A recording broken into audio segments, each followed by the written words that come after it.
Hello every one. இன்றைக்கி இந்த first பார்த்தீங்கன்னா டிஎன்ஏ 2025 சொல்லிட்டு ஒரு லாகின் போட்டு லாகின் பண்ணிக்கோங்க.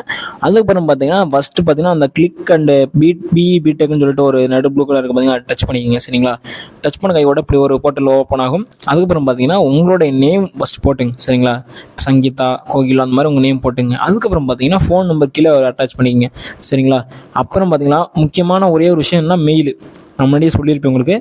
மெயிலை வந்து ப்ராப்பராக போடுங்க.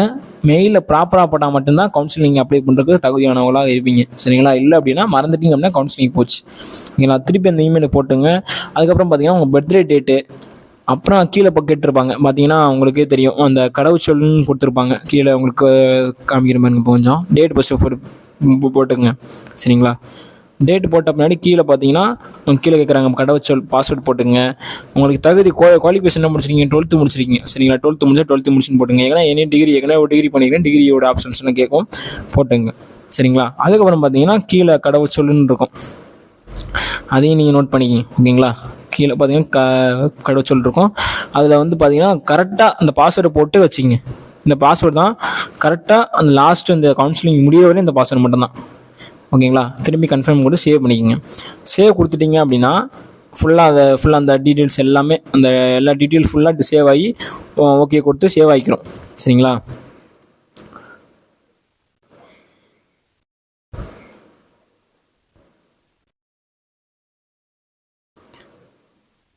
சேவ் பண்ணிவிட்டு அப்புறம் பார்த்தீங்கன்னா enter the one time password.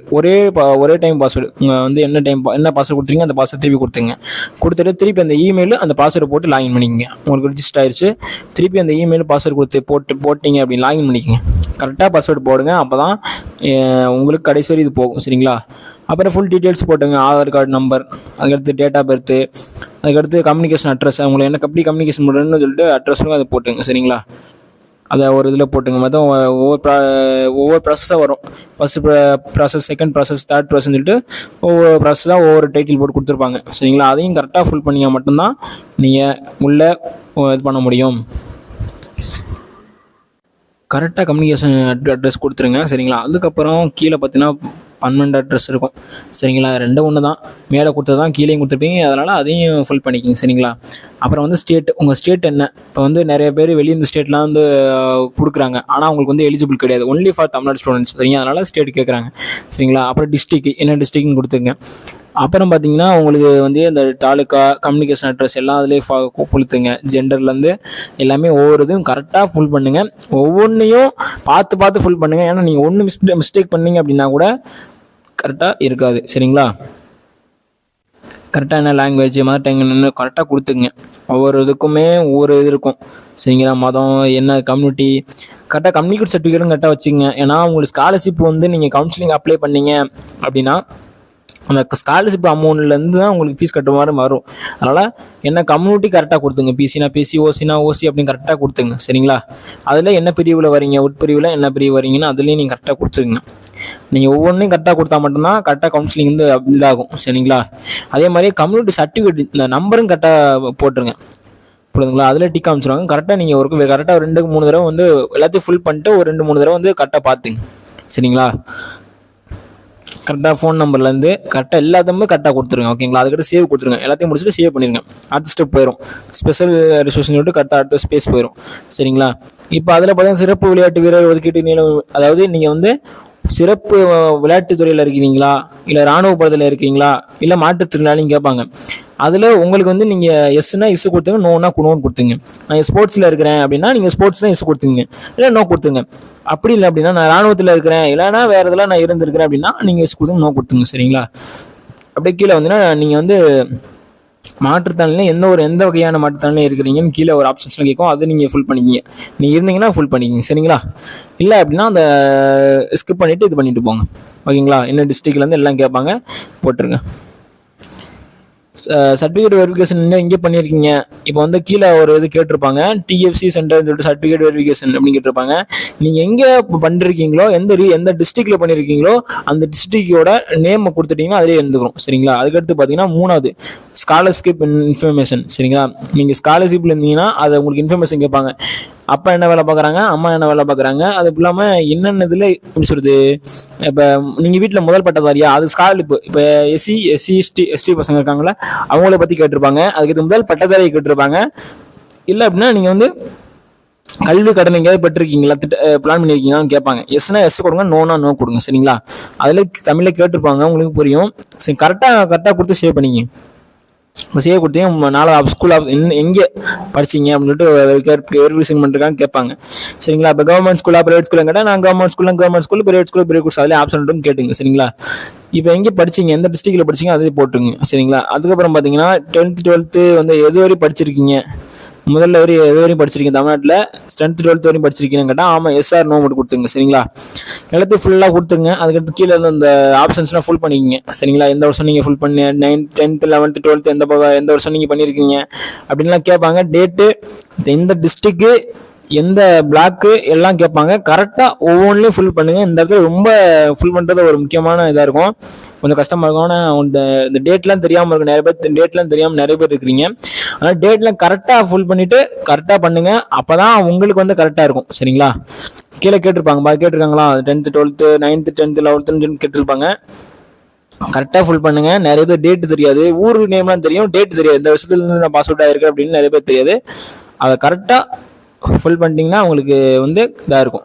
சரிங்களா, என்ன பிளாக்கு, என்ன இது, என்ன டிஸ்ட்ரிக்கு, என்ன ஸ்கூலில் படிச்சிங்க எல்லாமே கேட்பாங்க. கரெக்டாக அதை ஃபுல் பண்ணிவிட்டு அந்த சேவ் கொடுத்துட்டீங்க, அந்த நெக்ஸ்ட் இதில் போயிடும். சரிங்களா, அதையும் ப்ராப்பராக பண்ணுங்கள். அதே மாதிரி ஒவ்வொருத்தையுமே ஸ்காலர்ஷிப்பில் இருந்து முக்கியமாக உங்களுக்கு ஸ்காலர்ஷிப் வந்து ஃபுல் பண்ணிக்கோங்க. சரிங்களா, ஸ்காலர்ஷிப்லேருந்து ஃபுல் பண்ணிங்க அப்படின்னா இது பண்ணிக்கலாம். ஓகேவா, ஒரு கொடுத்துட்டு ஒவ்வொன்றும் ஒவ்வொன்று கொடுத்துட்டீங்க அப்படின்னா அதுவே ஆட்டோமேட்டிக்காக அப்ளை ஆயிரும். சரிங்களா, அதனால் அப்ளை ஆள்த கொடுத்துட்டீங்க அப்படின்னா எல்லாமே அப்ளை ஆயிரும். சரிங்களா, அப்ளை எடுத்து விட்டீங்க அப்படின்னா இதாயிரும். சரிங்களா, அடுத்து நெக்ஸ்ட் போயிடும் பார்த்தீங்கன்னா நெக்ஸ்ட் ஒரு ஆப்ஷன் வரும். நெக்ஸ்ட் ஆப்ஷன் பார்த்தீங்கன்னா அப்ளிகேஷன் நம்பர். உங்களுக்கு அப்ளிகேஷன் ஓப்பன் ஆயிருக்கும். சரிங்களா, ஃபுல்லாக உங்களுக்கு அப்ளிகேஷன் என்ன டீட்டெயில்ஸ்லாம் இருக்கும் அதில் பார்த்துங்க. இதில் செக் பண்ணுறதுக்கு அகாடமி இன்ஃபர்மேஷன் சொல்லிட்டு உங்களுக்கு எல்லாமே இருக்கும். அதில் பார்த்து ஃபுல் பண்ணுங்கள். ஓகேங்களா, நிரந்தர பதிவு எண் எல்லாமே இருக்கும். ஒவ்வொன்றும் ஒவ்வொரு ஆப்ஷன்ஸ் இருக்கும். கரெக்டாக நிதானமாக ஒவ்வொரு ஸ்டெப்பையும் கரெக்டாக ப்ராப்பராக பண்ணால் மட்டும்தான் இந்த கவுன்சிலிங்கில் நீங்கள் வந்து கரெக்டாக அப்ளை பண்ண முடியும். அதையும் பார்த்துங்க. ஃபோன் நம்பர்லேருந்து அந்த email ID, first email ID தான். இமெயில் ஐடி கரெக்டாக ஃபுல் பண்ணிங்க அப்படின்னா மட்டுமே, உங்கள் இமெயில் ஐடி கரெக்டாக வச்சுக்கிட்டா மட்டுமே நீங்கள் வந்து கவுன்சிலிங் அட்டெண்ட் பண்ணுறதுக்கு தகுதியானவங்களாக இருப்பீங்க. சரிங்களா, இமெயில் தான் மொதல் நீங்கள் எல்லாமே தகுதி இருந்தாலுமே இமெயில் ஐடி கரெக்டாக வேணும். இருந்தால் மட்டும்தான் உங்களுக்கு அந்த ஒரு ஆப்ஷன்ஸ் இருக்கும். கரெக்டாக ஃபுல் பண்ணுங்கள். நான் உங்களுக்கு கரெக்டாக காமிச்சிக்கிறேன் இந்த வீடியோவில். கரெக்டாக ஃபுல் பண்ணுங்கள். டெமோ அப்படியே பார்த்துக்கிருப்பீங்க. என்னென்ன கொடுத்துருக்காங்க, என்னென்ன பண்ணுறாங்கன்னு பாருங்கள். கரெக்டாக அந்த ஒரு ஆப்ஷன்ஸில் கரெக்டாக கொடுத்தீங்க மட்டும்தான் இந்த கவுன்சிலிங்கில் நீங்கள் அப்ளை பண்ண முடியும். சரிங்களா, கரெக்டாக கொடுத்துட்டு எல்லா ஆப்ஷனும் கொடுத்துருங்க. ஆப்ஷன் ஒவ்வொரு பாக்ஸ்லையுமே ஒவ்வொரு டிக்கு கொடுப்பாங்க. டிக்கு காமிச்சிடும் உங்களுக்கு. நீங்கள் எந்த டிக்கு கொடுக்குறீங்களோ அந்த டிக்கு காமிச்சிடும். புரியுதுங்களா, அதனால் கரெக்டாக அந்த டிக்கில் காமிச்சிடுங்க. நம்பர்லேருந்து எல்லாமே நீ காமிச்சிடுங்க.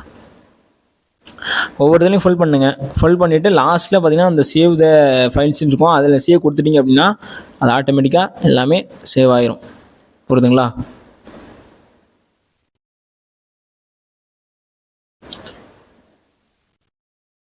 பிறப்பீடு சான்றிதழ் நம்பர்லேருந்து ஆதார் கார்டு நம்பர்லேருந்து எல்லா நம்பரும் கேட்பாங்க. ஏன்னா அதில் தான் வெரிஃபிகேஷன் பண்ணுவாங்க. நீங்கள் டேரெக்டாக ஆன்லைனில் போகிறக்கு இந்த இதில் தான் வெரிஃபிகேஷன் பண்ணுவாங்க. சரிங்களா, அதனால் ஒவ்வொரு நம்பரையும் கொடுத்துருங்க. நீங்கள் கொடுத்துட்டு சேவ் கொடுத்துருங்க. சரிங்களா, சேவ் கொடுத்துட்டா நெக்ஸ்ட்டில் போயிடும். ஸ்பெஷல் ரிஜிஸ்ட்ரேஷன் போயிடும். அப்புறம் ஒவ்வொன்றா வரும். ஒவ்வொருவராக கொடுத்துட்டு நீங்கள் கன்ஃபர்மேஷன் மட்டும் கொடுத்தா மட்டும் போதும், கரெக்டாக இதாயிரும். அதுக்கடுத்து ப்ரிவ்யூ வாங்க. அடுத்த ஸ்டெப் 6th ஸ்டெப் வந்தீங்கன்னா உங்களுக்கு இது இருக்கும். இதில் நீங்கள் பார்த்துங்க என்னென்ன படிச்சிருக்கீங்க என்னென்னு உங்களுக்கு அதில் காமிக்கும். சரிங்களா, அதுக்கடுத்து ஆதார் அகாடமி இன்ஃபர்மேஷனு எல்லாமே அதில் இருக்கும். அகாடமி இன்ஃபர்மேஷன் உங்கள் ஸ்கூல் டீட்டெயில்ஸ் எல்லாமே இருக்கும். அடுத்துட்டு கன்ஃபர்மேஷன் டு பேன்னு கொடுத்துருங்க. சரிங்களா, அதாவது நெக்ஸ்ட் ப்ராசஸ் பே பண்ணுறது. சரிங்களா, பே எவ்வளோ அமௌண்ட் பார்த்தீங்கன்னா ஒரு மெம்பருக்கு, அதாவது நீங்கள் ஒருத்தங்க அப்ளை பண்ணிட்டீங்க அப்படின்னா 500 வாங்குவாங்க. அதாவது பண்ணுவாங்க, சார்ஜ் பண்ணுவாங்க. சரிங்களா, 500 சார்ஜ் பண்ணுவாங்க. சரிங்களா, அது யாருக்கும் பார்த்தீங்கன்னா அவங்களுக்கு தான் சார்ஜ் பண்ணுவாங்க. சரிங்களா, இப்போ இசிஎம்த்தில் போனால் 5 சார்ஜ் பண்ணுவாங்க. சரிங்களா, என்னென்ன பேங்க் வந்து அதில் இருக்கும். சரிங்க, கனரா பேங்க், இந்தியன் பேங்க் எல்லா பேங்க் இருக்கும். அதில் உங்களுக்கு எந்த பேங்க் வேணுமோ அந்த பேங்க் கொடுத்து நீங்கள் இப்போ HDFC பேங்க் எடுத்துங்க. ஓகேங்களா, HDFC பேங்க் எடுத்து கிளிக் பண்ணிக்கிங்க. பே பண்ணிக்கிங்களே. பே பண்ணால் ஒரு ரிசிப்ட் மாதிரி சுற்றும். சரியா, சுற்றிட்டு அப்புறம் உள்ளே வந்துடும், பேங்க் டீட்டெயில்ஸ்குள்ளே வந்துடும். இந்த மாதிரி காமிக்கும். இதெல்லாம் 500 போட்டு நீங்கள் பே பண்ணிக்கிங்க. சரிங்களா. ஃபுல் ப்ராசஸ் என்னென்ன கொடுக்கணும், இப்போ என்ன ஏடிஎம் கார்டு வச்சுங்க, ஏடிஎம் கார்டு கொடுத்துட்டு கரெக்டாக ஜிபேனா ஜிபே என்னென்ன கொடுத்துங்கனாலும் கரெக்டாக கொடுத்துங்க. சரிங்களா.